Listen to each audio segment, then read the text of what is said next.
গর্ভে পুত্র সন্তান থাকার বিশেষ ৬টি লক্ষণের কথা আজকে বলবো। এই ৬টি লক্ষণের মধ্যে আপনাদের সাথে কটি মিলছে অবশ্যই কমেন্ট করে জানাবেন।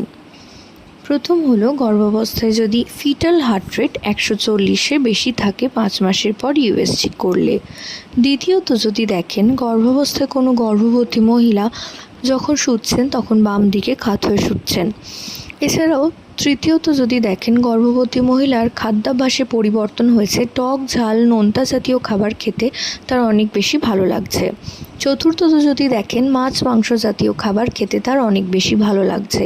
পঞ্চমত, যদি দেখেন গর্ভবতী মহিলার চুল অনেক সুন্দর হয়ে গিয়েছে এবং চুলের ঘনত্ব বৃদ্ধি পাচ্ছে।